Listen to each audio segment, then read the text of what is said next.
All right, so we're back in the garage today, and we're gonna finally show you one of the pieces of equipment that I have that I've been working on and that I kind of screwed up, and I had to wait for some parts on the first time.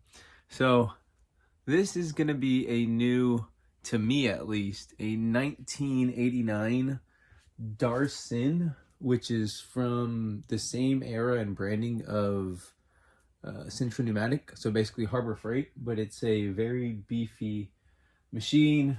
It has a 1.5 inch through hole for the spindle. It is hardened and ground ways. It came with a steady rest, tailstock, live center, quick change tool post with some tools. We're going to go ahead and set the head so I can do a test pass and center the actual tools, because since these are on quick changes, you have to set the adjustability of the height of the tool. So we'll do that real quick in a little bit. But quick change gearbox, so I can literally just go and change gears. And this is for threading operation only, but I'm not worried about threading right now. We can do that in another video in the future.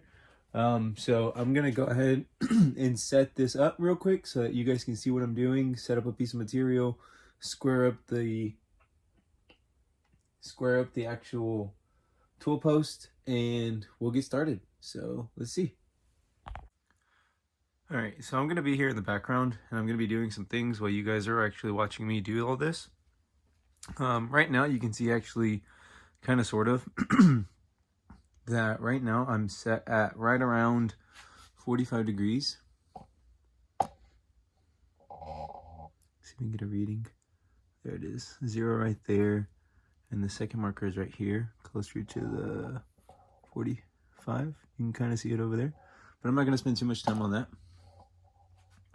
I'm going to center you up, and I'm going to show you how I square up the head. But first we're going to square up the actual I can't think of names, so we're just going to square this up real quick.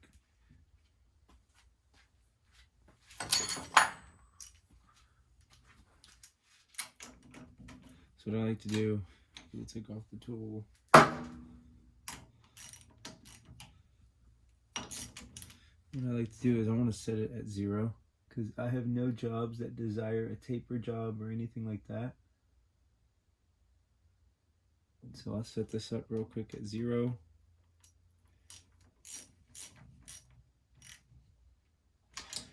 Put that down a little. Snug that some. Come back, snug this. Okay, so we're good there. Now the next thing is to square up the actual tool post, because the tool post is crooked. So the way that I do this, it's pretty actually genius. I learned it from a really old machinist, not my dad, which is also a machinist. But you loosen that. Take a 1, 2, 3 block. Since normally the face of the jaws is parallel, what I like to do is I'll run this to where it's right around in. I'll bring this in to where now, oops, sorry camera. So where now you see that gap, watch this. Oops, push that forward a little, and go a little bit more in. And then we'll square up. And what that does is that physically squares the face of the tool post. So I'll come in behind it.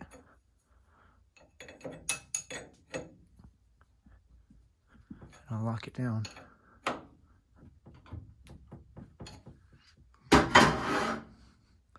So now, that tool post is perfectly square with the face of the jaws. So now I can bring this back. We can load a tool, or actually an old piece of raw material, which is an old piece of aluminum that I have. Bring that up, kind of square it in there. Give it a little snug rug. That's probably going to be one of my next projects soon, is making a nicer, longer handle, because This one's short, and this one's no better. That comes on my 4-jaw. I mean, it doesn't even fit my 3-jaw, so we'll leave that up there like every other machinist. And as you can see, now if I load in an actual tool,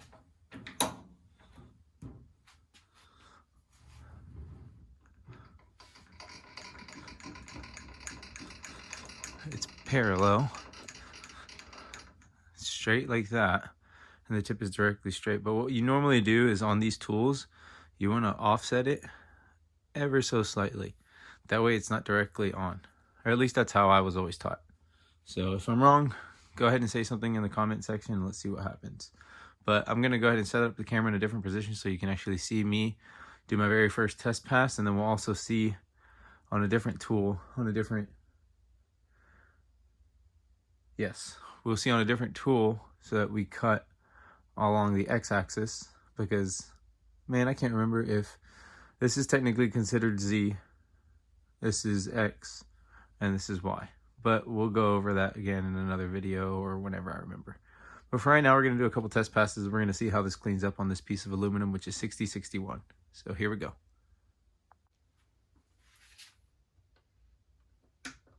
Oops. Power. Wrong direction. Very first pass on my new lathe. So we'll get close, touch off.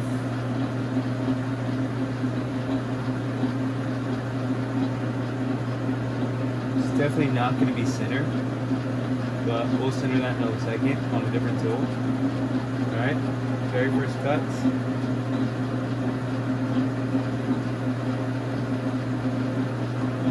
We'll run the crossfeed, see what it does.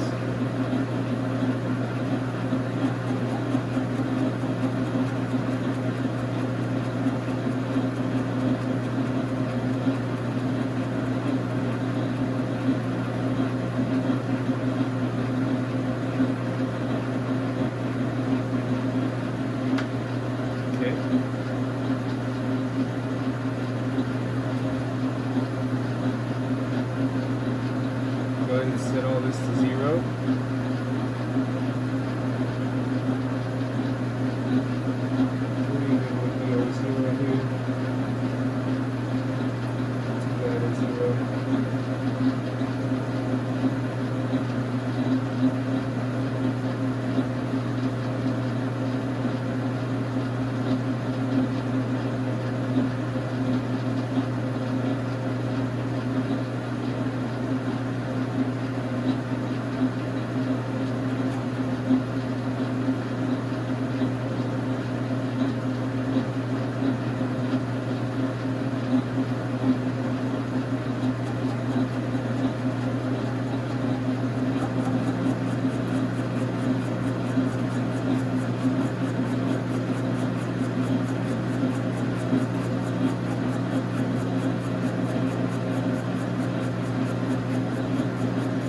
It's been a little while since I've actually operated a manual lathe. We'll just come back and we'll go another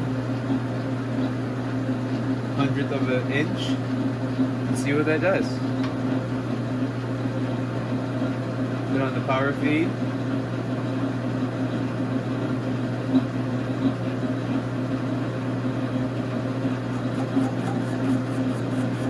Oh yeah, now we got some good chips.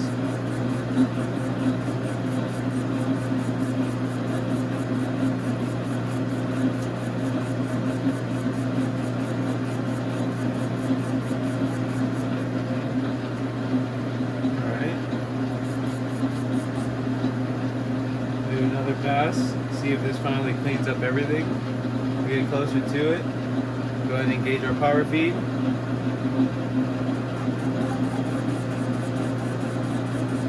And that right there, I believe, finally got everything.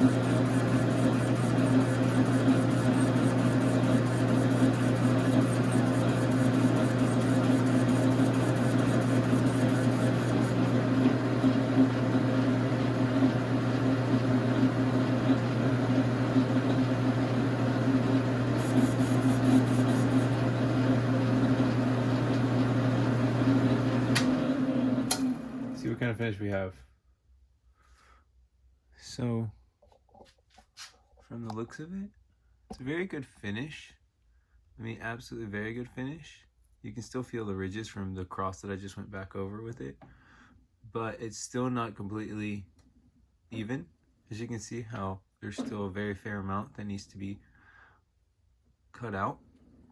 But yeah, that's the very first pass on my new Darson 12 by 36 gap bed lathe. Thanks for watching.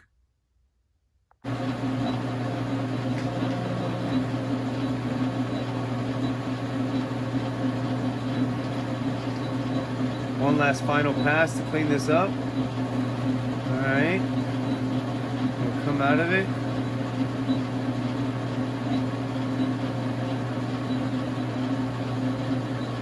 Going a little further.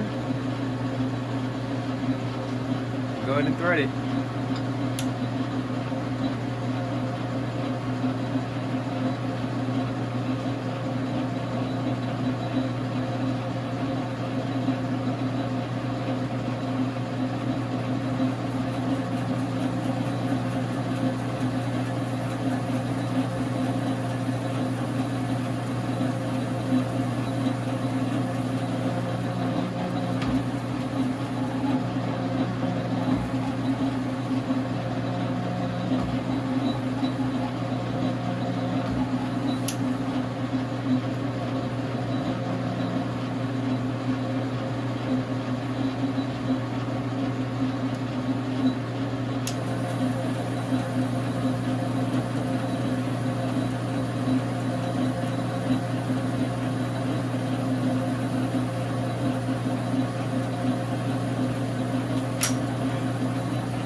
So there's definitely something going on in my carriage because I keep having to reset it. And it's almost every single rotation right about it's coming up. It's very strange why it does it. It could also be a very dirty carriage. See, it's always right there. It loses itself. But if I just disconnect and re-engage the feed, everything goes back to normal.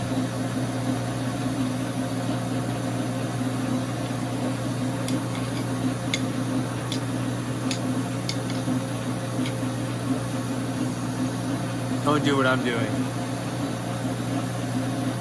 Do as I say, not as I do.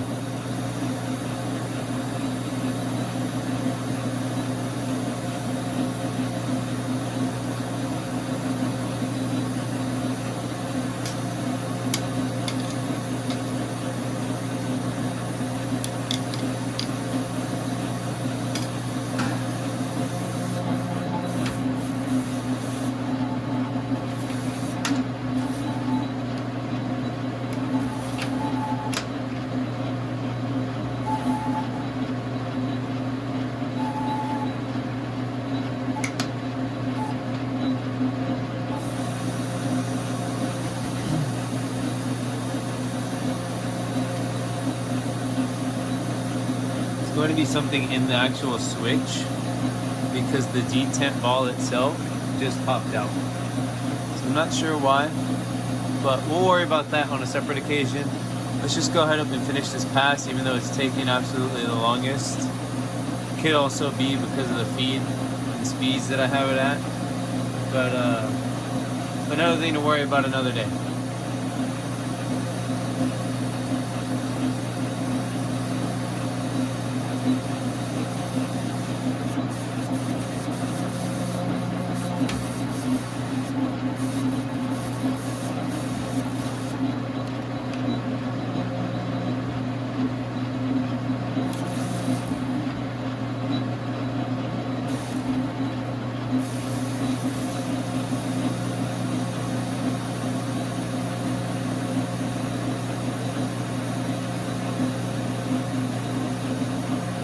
Yeah, there's something in the carriage that's getting it hung up, because if I manually push through it, if I disengage it, it goes through. So it's probably going to be just a very worn out something.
Not too bad.